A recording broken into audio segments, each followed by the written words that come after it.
So, of course, Russia's war in Ukraine is still ongoing, and there's a bunch of devastation, a bunch of killing of innocent civilians. It's obviously a gigantic humanitarian crisis.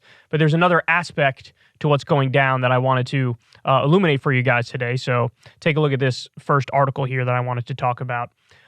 This is in Forbes. Historic Russian debt default creeps closer as Moscow threatens legal action over crippling sanctions.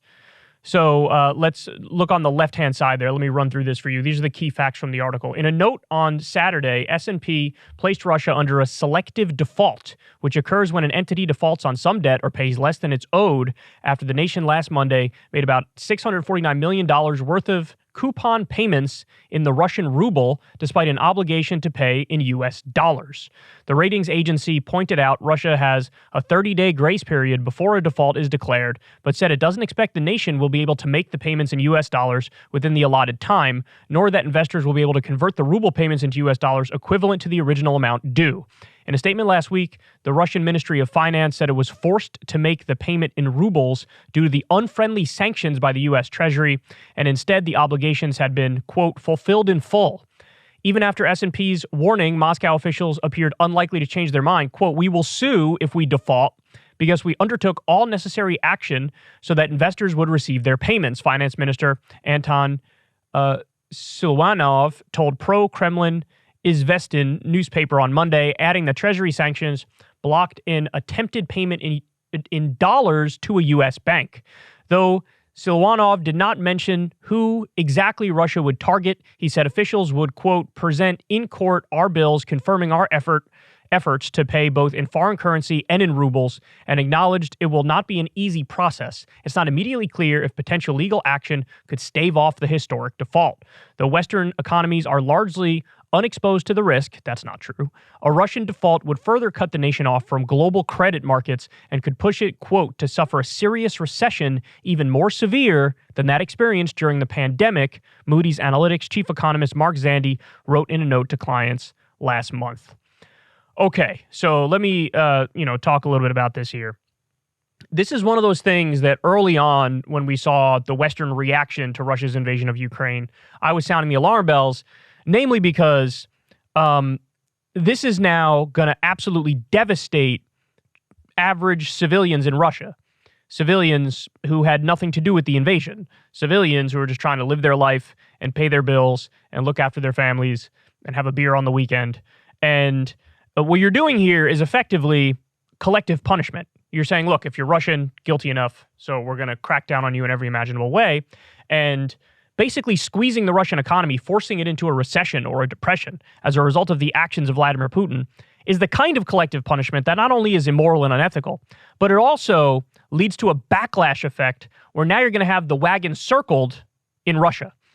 So if at first they looked at the situation and there were all these protests in the streets and people were against what Vladimir Putin was doing, when you start doing collective punishment in response to that, the logic flips to, well, hold on, why are they blaming me when I didn't do anything wrong? I was one of the good guys here.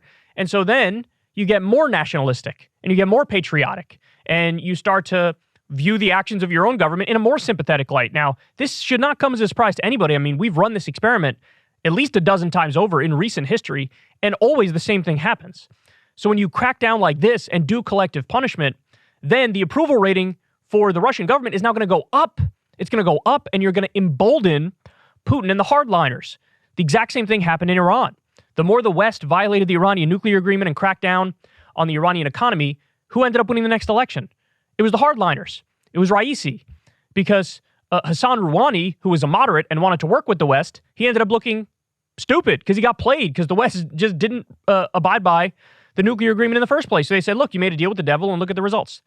And so it's easy to say, oh, Russia's the bad guy. Well, if they're the bad guy, why are you also doing collective punishment against Russian civilians, squeezing the economy to death and acting like it's okay? And then the other thing is, I guess we're going to find out very soon just how much of a stranglehold the U.S. still has as the sole superpower in the planet on, whatever international legal systems remain, whether it's the International Criminal Court or whatever. I don't know where Russia is going to go bring this up in court. I have no idea. But look, you got to keep it real. On the merits of the argument that they're making, I think they're kind of right. You can't sanction them and say, basically cut them off from the global economy and effectively ban their ability to do business in dollars and then turn around and demand a payment in dollars. That makes no sense. And that's effectively what we're doing. And so when they say, hey, we tried to pay it, we did everything we could to pay it, it's not really our fault. True. That's kind of true. Now, none of this is to take responsibility away from the fact that literally Russia invaded Ukraine, a sovereign nation, and had a whole plethora of laundry list of grievances and reasons as to why they're doing it. At the end of the day, it was offensive in nature. So the buck stops there without a doubt. But that doesn't mean that the U.S. has to respond in an immoral and unethical way in our own respect, do collective punishment, hurt innocent civilians, and then chest beat and act like we're the good guys. So beware now, because I think the fallout from this can be absolutely catastrophic. I really do.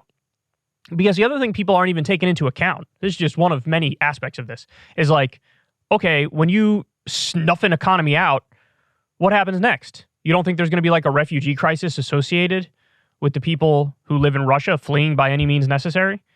Of course that's going to happen. And that leads to, a refugee crisis in many places all around the world. And again, that's just one example. You want to increase poverty, you want to make them circle the wagons. It makes no sense in many different ways. As I said from the beginning, I wasn't in favor of doing nothing after Russia invaded Ukraine. The precedent is terrible, although the precedent was set by the U.S. We illegally invaded Iraq when they didn't attack us, but it was wrong when we do it. It's wrong when Russia does something similar. But we set the precedent, and they're now doing the same thing, and the global order has sort of collapsed around us, hasn't it? Not that there ever was any order in the first place to a serious degree, not that the rules were truly objective or that justice was blind in any meaningful sense of the term, but now we're watching the rise of what I think is a multipolar world. So China swoops in, and China says to Russia, hey, you can rely on us. I know you were kicked out of the SWIFT banking system. Now you could use our version of the SWIFT banking system. And so you're seeing the fault lines around the world. You're seeing the emergence of a multipolar world. And what we're doing is helping to further facilitate that. We are helping to further facilitate that. I had one other point that I was about to make, and then my brain stopped working. But anyway, it doesn't really matter. The fact of the matter is here, I do not like this collective punishment approach. I do not like how much this is going to hurt innocent people. And I also don't like how now there's no off-ramp provided. So incentivizing action is a way to have a positive outcome. And you can sit down and talk to Russia and say, look, let's make a deal. And if you abide by the deal and it's a fair deal, well, then we're going to lift all the sanctions.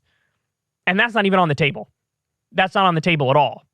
And so then you look at it and say, well, what incentive do they have to stop doing what they're doing then? Not much, right? If you give them, if it's a carrot and stick approach and it's like, look, you could choose your path here. We'll do the right thing by you if you guys do the right thing. But that's not even on the table. Now there's no talk of, even if we can end this war, even if we get a negotiated settlement, they're still going to be cut off from the global economy and people are still going to be hurting there as a result of it. But, I know the point I was going to make. I was always in favor of the sanctions against Russian oligarchs and against the military and against Putin himself and his confidants, because you can't do nothing. You have to do something, right? But anything that went beyond that to collective punishment of Russian civilians is totally off the table, in my opinion, because then we're doing an immoral and unethical action as we pretend to be the good guys. And so I never supported that. And now we're seeing the unraveling and the practical results of what happens when you do go after innocent people. And so I hope that they can avoid some sort of extended period, prolonged pain and suffering and increased poverty and degradation. But it sort of looks unavoidable at this point. To me, no matter how much China steps in to try to, make up for the U.S. crushing the economy, they can only do so much. And so the people in Russia are sort of bound to be in a horrendous situation. And look, if I was somebody in Russia, in all seriousness, my blame would be at everybody involved. My blame would be at Vladimir Putin for doing the offensive invasion in the first place, thereby bringing about this crackdown. But I would also be pissed at the U.S. for not being nuanced and intelligent enough to realize, collective punishment is not the answer because these people didn't do anything wrong. So I'd be mad at everybody. I would hate the world. And this also will have, reverberating effects the world over. that are going to be absolutely disastrous. And many of those effects we can't even conceive of right now. We don't know how this is going to impact the global economy. We've already seen some things here and there, like a giant percentage of the wheat production throughout the world comes from Ukraine and maybe some areas of Russia as well. And as a result of this war, wheat production has plummeted and prices have skyrocketed and the supply is not much. And so that's just one example of many things that can happen as a result of how this is unfolding. And so I think it's going to get a lot uglier, so buckle up. Hey, y'all, do me a favor and like and subscribe. It helps out big time in the algorithm. Click the bell as well for notifications when videos drop, and watch that video on screen right now. You know you want to.